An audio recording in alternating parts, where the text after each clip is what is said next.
Hello and welcome to Global Academy. MCQs on Indian economy हमने शुरू की है ये सीरीज़। तो पार्ट वन ऑलरेडी हम डिस्कस कर चुके हैं। अब आज हम पार्ट सेकंड इसका डिस्कस करने जा रहे हैं। So let's begin with the first question. Which one of the following is the largest item of expenditure of the government of India on revenue account. So revenue account में largest item of expenditure जो government of India का है वो क्या है? तो वो है इंटरेस्ट पेमेंट्स हैं। Next implicit costs. तो ये क्या है? एम्प्लिसिट कॉस्ट्स क्या है? Payments for the self employed resources. Self employed resources की जो पेमेंट्स होती है उनको कहते हैं implicit costs. Next which one of the following is a capital receipt in government budget. Government budget में कैपिटल रिसिप्ट क्या होता है? Borrowing of the government from public. Next the demand for dash dash is highly inelastic. So demands ये two types की होती हैं, एक होती है इलास्टिक और दूसरी होती है इन एलास्टिक। जब प्राइसेस फ्लक्चुएट होती हैं यानी कम होती हैं प्राइसेस किसी आइटम में या ज़्यादा हो जाती हैं, लेकिन उसकी जो डिमांड होती है वो सेम रहती है, उस डिमांड में ज़्यादा चेंजिंग नहीं आती है, तो उसको बोलते हैं इन एलास्टिक। और जब डिमांड में चेंजिंग आती है तो उसको बोलते हैं एलास्टिक। अब जैसे फॉर एग्जांपल आपको फीवर है, आपको मेडिसिन लानी है। अब चाहे वहाँ प्राइसेस उसकी कम हो ज़्यादा हो, तो आपको मेडिसिन लेनी है, इसलिए ये इन एलास्टिक है। So demand for medicine it is in elastic.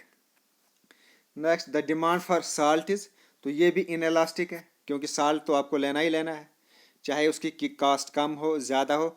सो ये भी इसकी जो डिमांड होती है ये भी इन एलास्टिक है, यानी इसकी प्राइसेस में चाहे जितनी भी फ्लक्चुएशन आए तो आपको साल्ट लेना ही लेना है।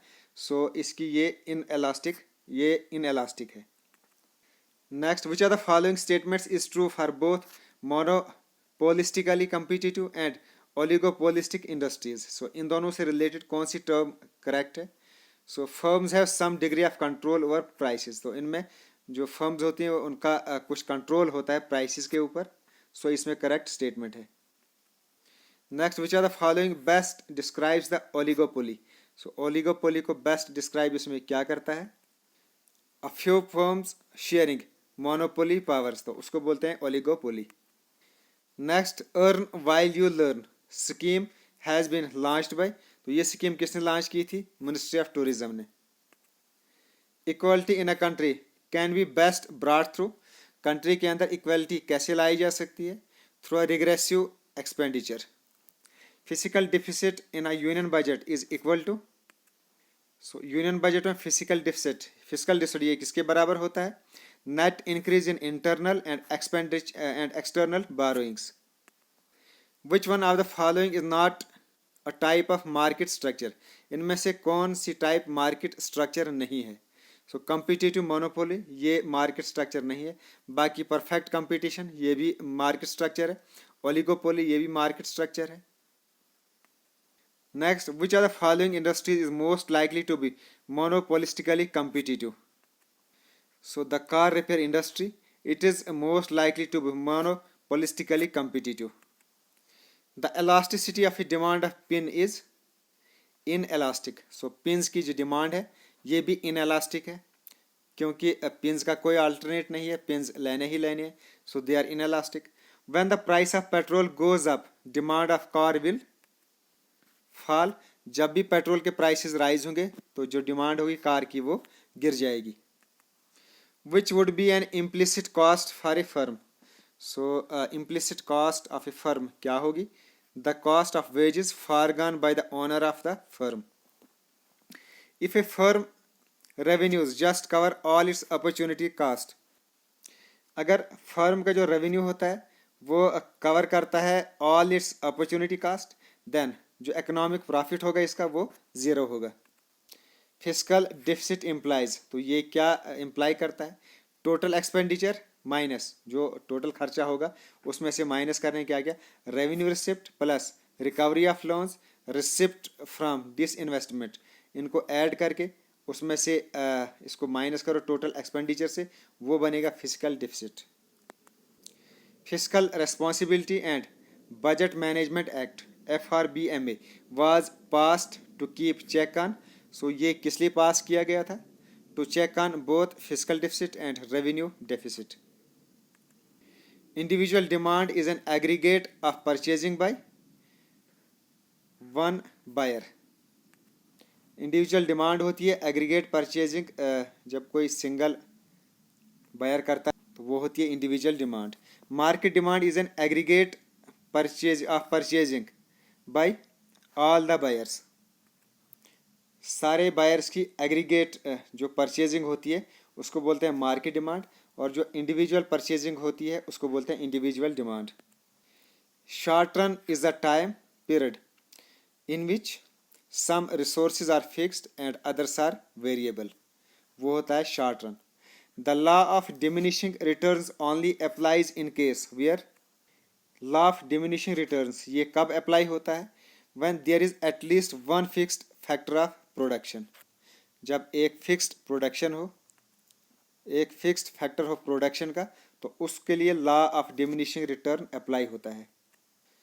Which are the following is not a component of revenue receipt of the union government, इनमें से जो कंपोनेंट ऑफ रेवेन्यू रिसिप्ट है वो यूनियन गवर्नमेंट का कौन सा नहीं है। Disinvestment receipts, it is not the component revenue receipts of the union government. बाकी corporate tax receipts, then dividend and profits and interest receipts, these are the component of revenue receipts of the union government। so ये आप भी note कर लें। Product variation ये क्या refer करता है, an activity undertaken by A firm, जब कोई फर्म कोई काम लेती है, कोई एक्टिविटी अंडरटेक करती है to make demand, to increase the demand, यानी डिमांड को इंक्रीज करने के लिए जब कोई फर्म कोई एक्टिविटी अंडरटेक करती है तो उसको बोलते हैं product variation. The demand curve faced by a monopolistically competitive firm is, it is elastic. Implicit demand, it is also known as derived demand. Indirect demand is also known as, it is also known as derived demand. So यहाँ कुछ terms है और उनकी explanation है आगे। ये match था, मैंने इनको मैच कर लिया है, बस यहाँ आपको सिर्फ इनको पढ़ना है। फिजिकल डिफिसिट ये क्या होता है, excess of total expenditure over total receipts less borrowings। then budget deficit क्या होता है, excess of total expenditure over total receipts। और revenue receipt excess of revenue expenditure over revenue receipts। primary deficit क्या होता है, excess of total expenditure over total receipt less borrowings and interest payments। next, when the total product curve is falling, जब total product curve ये गिर जाता है तो उस वक्त जो मार्जिनल प्रोडक्ट ऑफ लेबर होता है वो नेगेटिव होता है।